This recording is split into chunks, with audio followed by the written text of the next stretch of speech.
There's a kind of grief that doesn't show up at funerals. It doesn't have flowers, eulogies, or comforting words. It's the grief of self-abandonment, the slow, quiet pain of walking away from who you are just to be loved, accepted, or safe. We've all done it. We dimmed our light because someone said it was too much. We silenced our voice because it made others uncomfortable. We carried everyone else's expectations until our own truth became too heavy to lift. And one day, we woke up numb. Not broken, not shattered, just gone. That's the silent grief, the mourning of yourself, while the world keeps spinning as if nothing happened. But numbness is not peace, it's self-protection. It's your heart saying, I can't keep losing me like this. We live in a world that rewards masks, a world that teaches us to smile through the pain, to stay strong, and to keep moving no matter what it costs us inside. Somewhere along the way, we started believing that vulnerability is weakness, and that our emotions are problems to be solved instead of truths to be honored. But here's what's real: what you hide, you hold. Every unspoken truth, every swallowed tear, every emotion you bury alive doesn't disappear. It waits. It waits in your chest, in your body, in the quiet corners of your mind, whispering, see me. Don't leave me here. You can't heal what you keep hiding. You can't pretend your pain doesn't exist and expect peace to find you. Healing is not about erasing your story. It's about facing it, feeling it, and learning from it. The moment you stop running from your hurt is the moment it begins to lose control over you. Denial might feel like protection, but it's really a cage. It keeps you safe from the truth, but also keeps you trapped from freedom. And the truth, though it may sting, always sets you free. Maybe you've been hiding your loneliness behind your laughter. Maybe you've been masking your exhaustion with productivity. Maybe you've been pretending you're fine when, deep down, you're just holding yourself together by threads. The courage to heal begins the moment you say, I'm not okay. Those 3 words, simple, honest, human, can crack open the walls you've spent years building, because what's real can finally be reached, and what's reached can finally be healed. We're never meant to carry our pain in silence.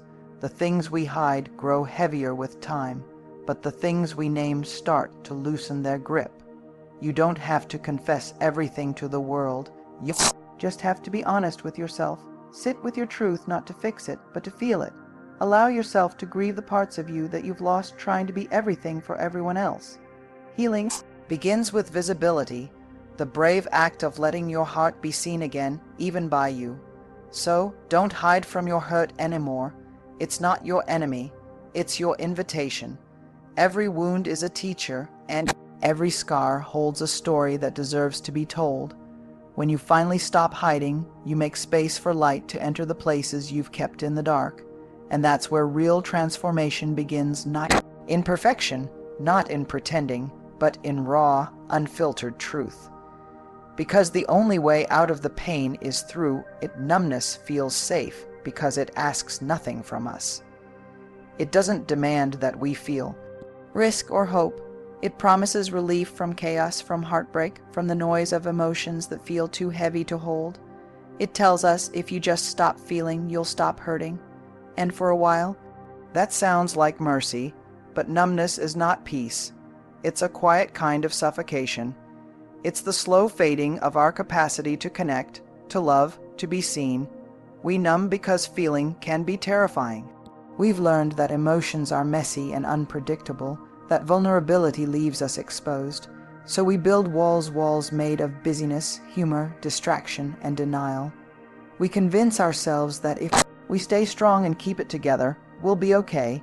But the truth is, the more we protect ourselves from pain, the more disconnected we become from the very things that make life worth living. You can't selectively numb. When you shut out sadness, you also shut out joy. When you silence anger, you also silence passion. When you avoid disappointment, you also avoid hope. You lose not only pain, but also the color, texture, and aliveness of being human. Numbness offers safety, but it steals depth. It trades your wholeness for predictability, your authenticity for comfort. Think about it. How many times have you smiled while your heart was breaking? How many times have you said, "I'm fine," just to avoid opening the floodgates? You might have survived those moments, but survival is not the same as living. Living requires feeling, connection requires presence, love requires risk, and here's the heartbreaking irony. Numbness keeps us from the very connection we crave. We long for intimacy, but we can't let anyone close enough to see the truth. We want love, but we fear the vulnerability it demands. We want to belong, but we stay behind the armor that keeps us alone. Emotional numbness builds a fortress that protects you from pain, but it also blocks out warmth, belonging, and meaning. To come back to life, you must first allow yourself to feel again. That means letting tears come, letting the anger speak, letting the laughter return. It means trusting that you can handle the full spectrum of emotion without being destroyed by it. Pain won't kill you, but running from it might, because the moment you shut down your feelings, you disconnect from your own soul. Healing begins when you realize that safety isn't found in numbness, it's found in connection. Connection to others, yes, but also to yourself, to your truth, to your heart, to your story. The goal isn't to avoid pain. It's to learn how to walk through it without losing yourself. Numbness feels like control, but it's really a form of surrender, the surrender of your aliveness. And you deserve more than survival. You deserve to feel, to cry, to laugh, to be deeply moved by life again. Because connection, the real, messy, breathtaking kind, can only happen when you dare to feel the full truth of who you are self. Abandonment doesn't begin with a dramatic breaking point. It starts quietly, subtly, almost invisibly. It starts with the little choices we make every day that tell our hearts, "You don't matter as much as they do." It begins when you say yes, when your soul is begging you to say no, when you laugh off the comment that hurt you because you don't want to make things awkward, when you stop sharing your opinions because you've been told you're too sensitive, too much, or too emotional. These moments seem small, even harmless, but they add up.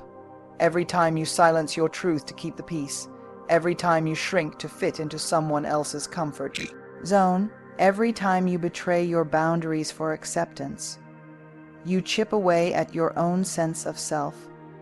And one day you wake up disconnected, wondering why you feel lost even when life looks fine. That's the slow burn of self-abandonment. It doesn't announce itself. It erodes you quietly from the inside out. We learn this kind of self-betrayal early.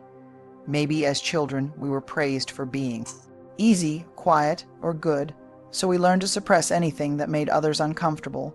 Maybe we were taught that love had conditions, that to be accepted, we had to perform, please, and be perfect, and so we started leaving ourselves behind bit by bit, until disappearing felt normal.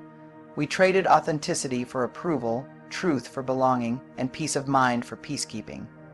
But here's the painful truth. Every time you abandon yourself for someone else's comfort, you teach your heart that your truth isn't safe here.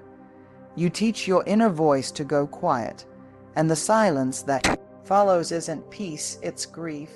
It's the grief of being unseen in your own life. Self-abandonment often hides behind good intentions. You tell yourself you're being kind, flexible, or accommodating. But if kindness costs you your dignity, it's not kindness, it's self-erasure. If compromise consistently silences your truth, it's not compromise, it's surrender. And if love requires you to betray yourself, it's not love, it's control. The hardest part of healing from self-abandonment is realizing how many of your patterns were born from survival. You did what you had to do to be safe, to be accepted, to belong. That deserves compassion, not judgment. But once you see the pattern, you have a choice: to continue losing yourself or to start coming home to yourself. Coming home looks like small acts of courage. Coming and going is the rhythm of S, a Y-I-N-G, no excess. So to imagine a gult tends to asaka es aka, the up, and you're the truth even if your voice trembles. Taking up space without apology. It's not loud or rebellious, it's sacred. It's remembering that your needs matter, Your boundaries are valid, and your presence is not something to be minimized. Reclaiming yourself isn't about rejecting others. It's about refusing to reject you. It's about deciding that you won't keep betraying your soul just to keep a seat at someone else's table. You were never meant to live half alive, half present, half honest. You were meant to live as your whole self, messy, flawed, brilliant, human, and free. So start small, just as the abandoning began. Listen when your body says enough. Honor the feeling that whispers, "This doesn't feel right." Stand by your truth even when it shakes everything around you, because every small act of self-honoring is a step toward healing. And one day, you'll look back and realize you didn't lose people when you stopped abandoning yourself. You simply lost those who required your absence to stay comfortable. Reconnection requires radical self-compassion. It's not a soft idea or a cute self-help slogan. It is a muscle you build when the world has trained you to cut yourself out of the picture. Radical self-compassion asks you to show up for yourself in the same fierce, steady way you would for someone you love, not because you're indulgent, but because you are human and you have been carrying more than anyone should carry alone. It means giving yourself permission to be tender, to be imperfect, and to take the tender, awkward steps back toward who you actually are. This work is merciless to hurry. You cannot sprint past shame or outpace grief. Radical self-compassion asks for patience, slow, repeated acts that say, you are allowed to exist in this world as you are. That might look like naming what you feel without polishing it, saying aloud, "I am tired and I am afraid," and letting the sentence land without fixing it. It might look like giving yourself the same generous context you would give someone else, recognizing that your choices were survival strategies, not moral failures. When you reframe your past from "I failed" to "I survived," you open a doorway to curiosity instead of condemnation. Compassion is practical. It's not only soft words, it's daily structure. It's building small rituals that remind you you matter. A boundary you keep even when it's uncomfortable, a 15-minute break you actually take. A friend you call and says, "Tell me how you are," and you answer honestly. It's setting limits with the people and expectations that drain you and leaning into the people and practices that refill you. Radical self-compassion refuses to confuse self-sacrifice with virtue. It recognizes that sustaining care for yourself is the only way you can sustain care for others without vanishing in the process. Part of this reconnection is learning to be with difficult emotions without cataloging them as character defects. Anger is not proof you are cruel. It is information about violation. Sadness is not evidence you are weak. It is evidence you loved. Shame may show up as the voice that says you don't deserve. And compassion is the steady hand that says, let's sit with that and see if it's true.